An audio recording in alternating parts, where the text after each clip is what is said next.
Welcome back to Defense Like a Jedi. I don't know if I like that title or not, but it's too late. It is what it is. I just started these videos for my Alliance, and it was too big of a video to post on the Line app, and everybody seems to be tuning in now. So, I don't know if everybody, but 3,000 views, 6,000 views on my first video. I can't remember. So I'm going to keep going with it. I'm very nervous that I'm going to get pegged and people will stop hitting me. In fact, in the last SBS, I really struggled to draw hits. I didn't do as well. And I'll review that in my next video. I have so much to cover from my last video from all the comments. So I'll try to do 2 videos today, but I don't want to do videos longer than 20 minutes. Now, maybe you guys are as addicted as I am, and maybe you just listen while you're driving to work or something, but anything more than a 20-minute video is, I would think, pretty painful, especially if I can just do 2 20-minute videos. You can watch and listen whenever you want. So going with that, in my next video, I will cover the SVS. I did have to trim down some troops and do a lot of different things to take hits, and my hits weren't as successful as in the past, and we'll go over some of that and some things that I learned. We went against, we're in the 1100s, we went against somebody in the 600s, so it was a dying kingdom. It was a really weird SBS. There were only like 2 relevant alliances that even tried to fight. Most of them didn't even try to fight either. I mean, I'm talking all these K40s that just sat there and didn't even want to play. It was kind of depressing. It also reminds me, don't spend on this game unless your retirement is covered. Of course, give back to the Lord his portion too. You cannot outgive God. If you, it's in the Bible. He challenges you to just try. So if you really want to reap the rewards, make sure you take care of him first and your retirement before you start messing around with buying anything in a game like this. So we'll jump into it. What I wanted to go over is some of the comments from the last video. We talked about attacking the bandits, and I only dropped 2 level 10 bandits in the event last week. And the first one I attacked normally with my subs on, and I took a certain amount of damage, and I put debuff generals on. I think I only had 2 debuff generals, and I threw those on, and it was a significant less amount of damage, and I got a significant more amount of points. But I'm hearing from everybody else that the amount of points you get for a level 10 varies. Anywhere from 600,000 to 2 million or something like that is what somebody had commented. I think it was Aaron Coleman who commented that, and a bunch of people agreed that it's random. So you do not get points based on the amount of damage that you do or don't take. So I just wanted to put that in there. Also, user MZ, he said, why are you fully ascending your sub-generals when you could go K35 and get so many more stats through research, through the military academy and everything else? He's completely right. If I went K35, I could be getting all of these General Hall boost. Now, you don't get boost for opening these things. I can't even read what the drops are. You just get like materials, but they allow you to open up your civilization treasures. Not your treasures, your glory treasures. So it'll allow you to get, certain other things. Obviously, this one wouldn't qualify, but a number of these will open up. That's another bad example. Where are we here? I don't know how you get to your other treasures. I'm not going to waste your time, but opening up these other ones will get you more benefits, more stats, right? So I'm losing a lot of stats there, plus all the research. Right now, I am like researching my healing tree for non-SVS, which I don't need. So I'm pretty much fully, and for the last 3 months, I have not been able to research anything relevant that actually helps me in PvP. So he's right. I would get all those benefits, but the benefit of staying K34 as long as I have is I'm going to take and draw a lot of attacks, sometimes not even scouting. They know they can solo me because I'm missing so much research and so many benefits of being a K35. They're not even scared. So that's why I've stayed down at K34 this long. I will be doing one more SVS before this timer ticks over. So I'll do one more SVS at K34, and then I'm just going to go crazy on K35. I will be a fully researched, fully vamped out K35 almost immediately. I'm really looking forward to it. I am scared and nervous that nobody will hit me, especially after last week. We went against that server in the 600s, and they wouldn't even touch me. Made me think they were watching my videos, or they just saw my T1 layer, and they've done it before, and they wanted nothing to do with it. So I'm very nervous about going K35. I think I'll have to take a major haircut. I don't want to be one of those 600 million power K35s that don't even have a layer they can hunt monsters with. That makes me a little nervous. So that's why I do what I do. That the user MZ said that I fully ascended my sub-generals. My sub-generals, I guess he's right. I do have one, don't I? Sixy is fully ascended just because I can get copies of her, but most of my sub-generals are just 1-star. There's a 2-star.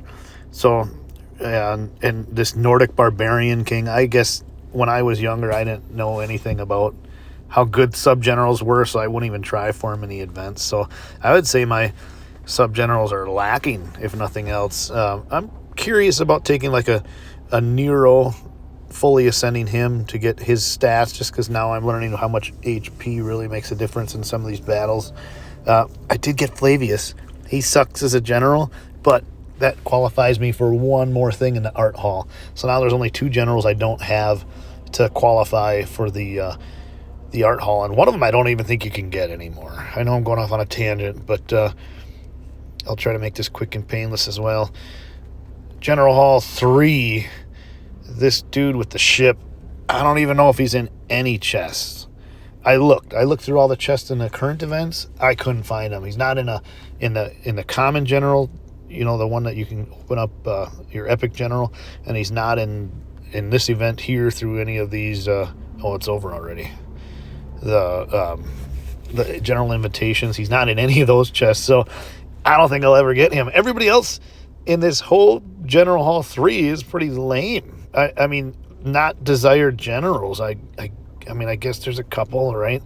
But I'd be really ticked off if I spent money on a chest and I got any of the girls on the bottom.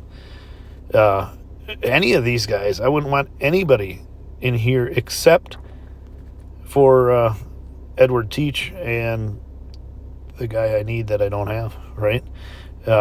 This guy, maybe if I could fully ascend this guy. I have like 3 or 4 or 5, 6 copies of this guy. Maybe you could use him. Everybody else in there is trash. All right, I got to stay on topic. This is why I got to break up my videos. So that's why I do what I do. I have fully ascended a lot of my duty generals, Mr. MZ. So I guess I think we're both on the same track, right? I agree with you, and hopefully you can see why I do what I with my keep. Moving on, Nico was questioning Elsie as my ground general.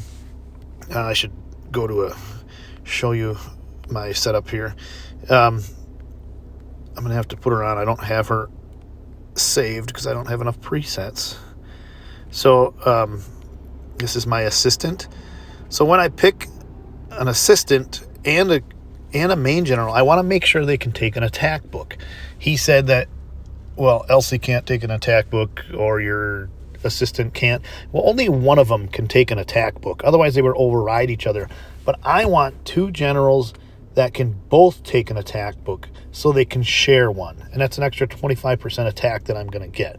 So Elsie's got the attack book, and neither of her main skill or her attack book cancel out Pyrrhus, is that his name? His main skill book, right? So that's all I'm doing there. And this will get into another comment later about monster hunting that we'll cover. Or should we jump in that right away? Let's do that. UncleRaw, interesting name, kind of called everybody out for not using Altheflade all the time. He's a top monster killer on his server, and he does very well with Altheflade. Why is he the only one using Altheflade? Well, I was an Altheflade player. I didn't fully ascend her. You said you almost fully ascended her. I did pay up for her specialties. I'd like to get those back someday. But here's why I stopped using her. So I found out, well, let me rewind a little bit. So if you're a monster account and you want to fully ascend your monster guy and never take attacks like me, maybe you're jeopardizing some of your offense too by putting Altheflade as somebody that you're going to spend on. And it's fun, don't get me wrong, and the rest of your alliance needs you to kill those monsters. So there's definitely a little bit of a wiener contest there that you can succeed at. And I don't mean that insultingly, right? This whole game is a measuring contest, so to speak. So if you're going to invest in Altheflade, fine. I would have to do the math on a fully ascended Altheflade versus who I'm going to use. So what I was using, my military, let me see here. This guy, Prince Eugene, was my mounted general, and he could kill more than Altheflade. And the reason why is because I spent more on his gear than I would for Altheflade. So Altheflade, I even took her gear off recently because I was trying to build sub-generals. So you can see I didn't go crazy on her gear. It was just Achaemenid gear, a mix. But her specialties, monster attack, debuff. Well, that's not that great, and I'll explain why when we get into somebody else's another user's comments that I've learned something with that we need to cover. But I'm going to save that for later. Attack debuff isn't that great.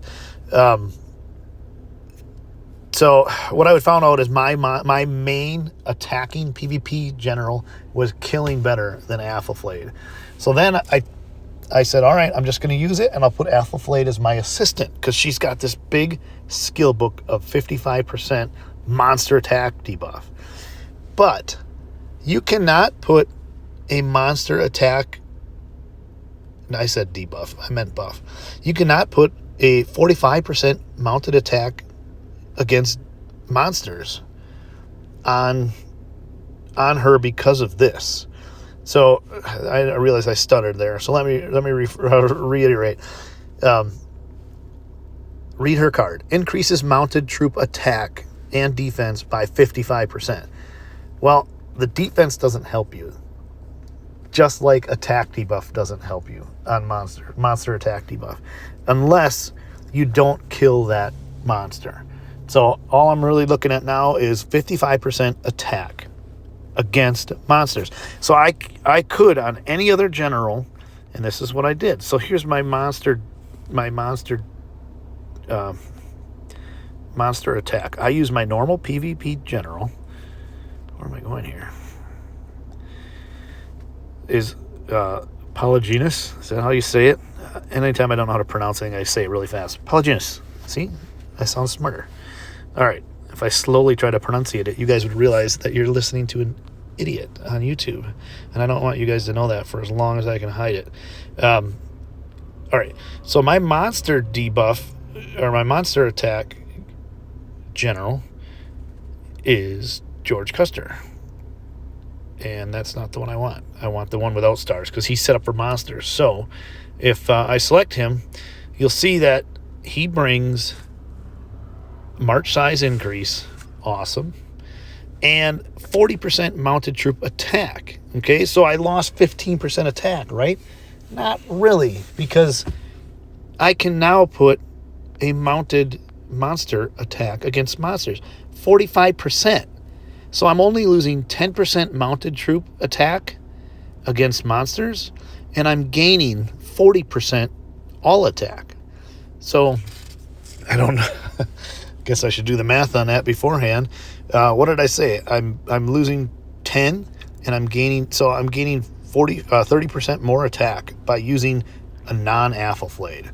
So that's why I'm not using Altheflade, and maybe it makes sense for more of you not to use her. Now, if you fully ascend her and you put on Civ gear, and we have somebody in our alliance like that, they can rock the world in the monster world. But for me, Altheflade got demoted. I can still use her. I rarely use her because my presets are usually a luck drop and save 25% stamina. So these are who I send with one. I send a ground troop. The reason I do that is if I run out of presets, I can still send this preset without generals, and that one ground troop dies, and I don't have to waste time on a march back. I don't know if you guys know that. If you send one troop with no general, if it's a ground troop, it dies, and you don't have to march back. So you could just join rally after rally and never have to worry about your troops coming back. But I don't want to spend all the stamina for that, and I want my double drop rates, right? So you're getting double rates. You're getting double stuff for the rallies that you do walk back on. So for me, I don't do that. But in the case that my marches are out and I need a preset, I can send one mounted troop, and I don't have to worry about the march back. There's a little more into that, but I don't want to admit why that comes up on YouTube. If you can read between the lines, you probably can't, and I'm not going to tell you. Next question. We already touched on it a little bit. This was from ADJ Dog. He said, if you're going for 0 injuries on a monster, you would rather send a general that has monster defense debuff instead of attack debuff. And I'm sure I said in my video, I want attack over defense debuff against monsters, and that's wrong. And he brought up the monster mechanics. If you think about it, the reason we use mounted troops against monsters is because they have way more attack than any other troop type. So if you want to kill that monster with no damage, you get to attack first. If you have enough oomph, you kill it, and he never gets to fight back. It's when you don't kill it in your first turn that the monster gets to come back, and that's when the monster attack debuff would kick in, is when the monster takes his turn back at you. So again, monster defense debuff will make it so you can kill him first. So it's way more valuable to have defense debuff than attack debuff. I didn't realize it till he posted that in my comments. So that's why I love your feedback. I'm fine with admitting that I'm an idiot. Go ahead and show me and tell me, and I'll learn from it too. So the other comments that came up, I think I said T11 to T15 Siege all had the same range. I'm sure I said something like that. And that's why I believed more in T11 than anything else. And I'm learning that from the internet too. A lot of guys are marching on siege bombs with T11. I was not correct. So the T11 and T12 range have, I could probably show you while we're talking about it, have a slightly lower range. And if you can all go in here and check out, I'm building some T11s right now. I did cut down on a lot of my siege, but I guess I should say that for the next video, why I did that. So if you look down on your left, third aisle down, it says range. That is the distance it kills from. And that's 1867.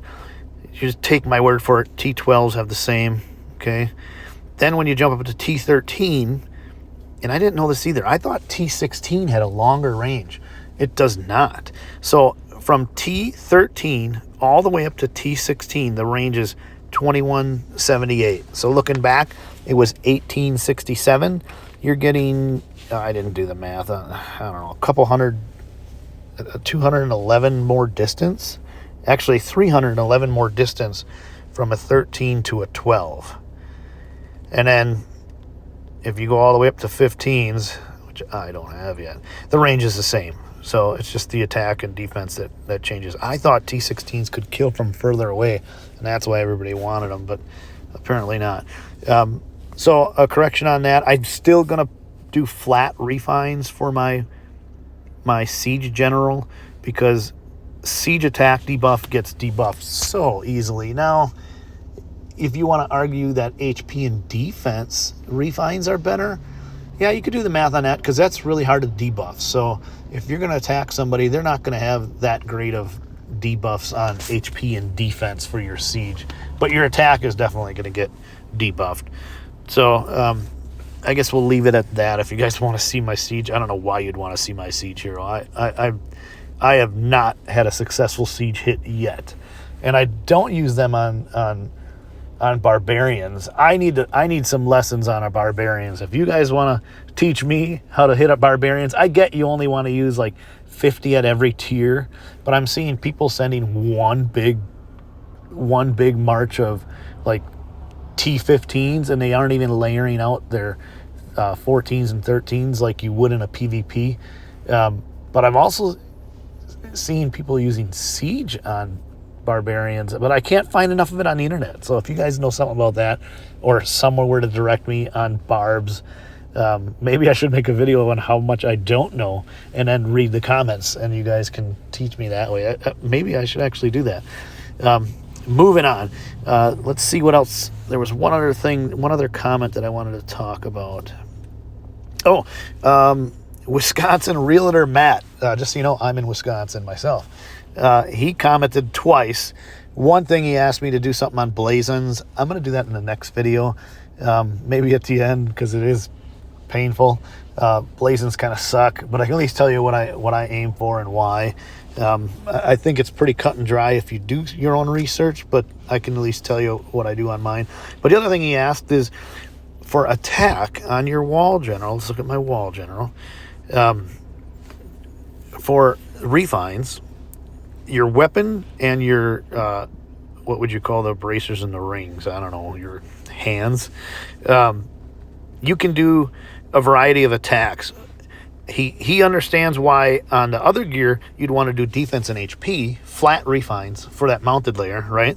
But everything is killing. When they come in by me, if my battle mechanics are you're mounted in your ground, hold up the incoming march, while your siege and range just take free shots at them. So he can understand why you would do defense and HP on those protective layers, ground and mounted.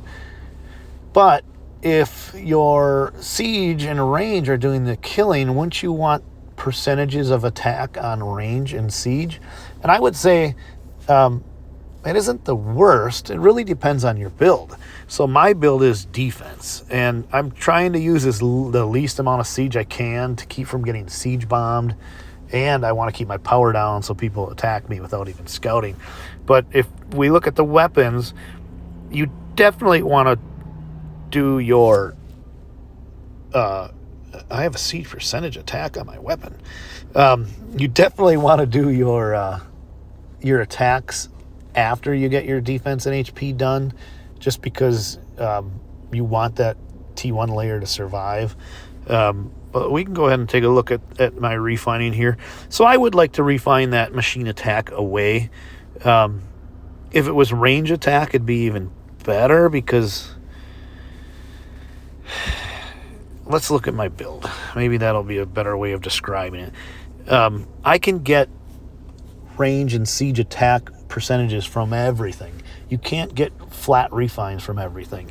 So the few places I have a choice and I can increase my mounted troop attack, here's my troop details. So my T13s, I have way too many calves. I do kill those off every SVS. I do it strategically. I'm going to cover that in the next video, how I do it so that I don't take as many losses as possible. I take some losses. I eat some losses, I should say, but I can heal a lot of them back. I do not fill my hospital. I'll cover that in the next video. You can see my T13 Siege, which does a lot of killing, is only 15 or 150,000, because when I take siege bombs, they die. They just melt. So they're great for killing, but I can't have a lot because it makes me way too vulnerable. I took a haircut on my T12 catapults as well, intentionally trying to get these clowns to hit me from the other server. Then they start to jump up with my T11s. We've read some reports in previous videos how good my T9s did, so that makes me want to keep them around. So where I'm going with this is, let's look at my top archers. I did have somebody comment, say, dude, you got to build more archers, you're an idiot. It's like, well, okay. I mean, yeah, if I had more archers, that would be great, but for what I'm trying to accomplish, I can't just rifle them up to 3 million. It would also make me vulnerable to other attacks. I would think a ground attack could get through. I don't know. I don't know if they could get through my layer. They'd probably die even quicker because ground will get killed by range. It's just the last mechanic to happen, but they will kill your ground if they aren't touched first by the ground. All right, babbling again. I'm sorry. So if I took a range attack percentage, I would throw it on these archers, all my archers all the way down. You can see I got 671 of the 12s, and then 645 of the 11s. Then they kind of drop down. I've been trying to build them up. Well, 600,000 of the 10s isn't bad, but you'll see them drop as we go. You know, down there I'm down to 352,000. So they drop down significantly. So I'm only really throwing some attack debuff on 3 million range. So I would get, let's say I rolled a 25. They're going to debuff that a lot of times. It's down to 12.5%. Even if they don't debuff it, 25% attack on 3 million troops, or if I cut my mounted layer down to 147,000 mounted troops. Again, you're gonna have to watch the next video why I did that. So I got T2 horses too. Just playing around with that layer. I'm not telling you guys to build that layer. It dies a lot. That whole layer will die on a lot of attacks. But I figure it's an extra big layer for me for taking rallies that'll protect my butt. And the last SVS, that's all I got were rallies. So I can take a look. I can show you that in the next video. So my point, here I have almost 200,000 or 200 million troops that are getting attack. And if you remember, this is the wall that's holding them up. With my ground, my mounted troop are stopping all their troops, with the exception of Siege. So when they come in, I'm going to kill them quicker. And my mounted troops will have that flat refine of attack and all that math. I mean, let's go look. Again, I feel like these videos are going too long. Maybe you guys should tell me to settle down and make longer videos. But this is my T2 layer. Let's go down to the T1 layer. Here's my attack. 1,180. Now you're going to make me go to the website. Because this is not their flat attack. So if I rolled, let's just remember that, 1,088. 1,088, we're going to look at my wall general. 1,088. So there's no mounted attack on this weapon. Huh. Like I said, refine that last. So here the ring has almost 3,000 attack. So I am quadrupling my attack for 200 million T1 and T2 troops. So that's pretty significant. That math is astronomical. That's why this system works. There's too much math in that many troops for them to break through. That's why I can take rallies from K40s. Now, a little disclaimer here. I don't know if you guys have noticed this. I have not got attacked by a big T15 march yet. If I see T15s, they aren't built up real high. I guess I'd have to go through my reports. Until recently, I haven't got hit by T15s at all. So if you're in a younger kingdom, you're probably not K30, or an older kingdom, you're probably not K34 either. But take this all in. I'm just teaching you what I do so that you can learn it for your situation. Your server is going to be different than mine. Your opponents are going to be different than mine. If you're getting attacked by K41s, I did in an SVS. In a battlefield. I was getting, I don't know if Jet had, let's take a look. Was this a rally? It was not a rally. Huh. Oh, that's somebody else's report. I was going to say I got destroyed. Let's see what Jet's hitting with. I didn't want to get into reading reports today. So that was not a rally. Pretty happy with those numbers. My power, yeah, I was fully powered here. So what kind of troops. He's sending 15s, but look how little his marches are.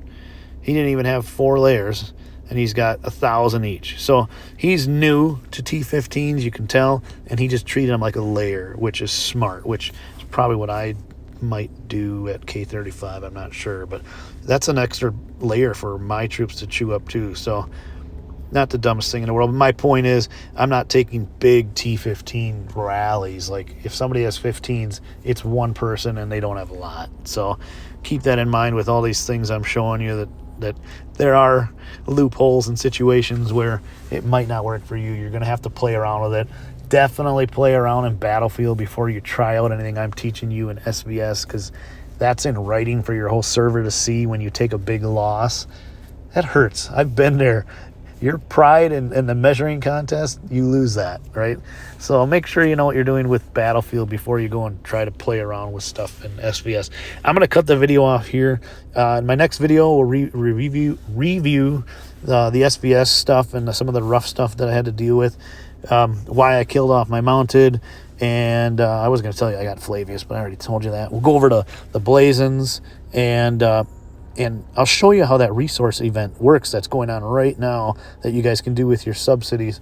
You get free resources. You do have to spend speed ups, but you don't have to spend any resources. It's a win-win. And maybe I'll do a double attack on Serbs and show you fully subsidies filled out with debuff generals to show you how much of a difference it can make. So, all right, I'll download this one and I'll get another one up right away. See you guys.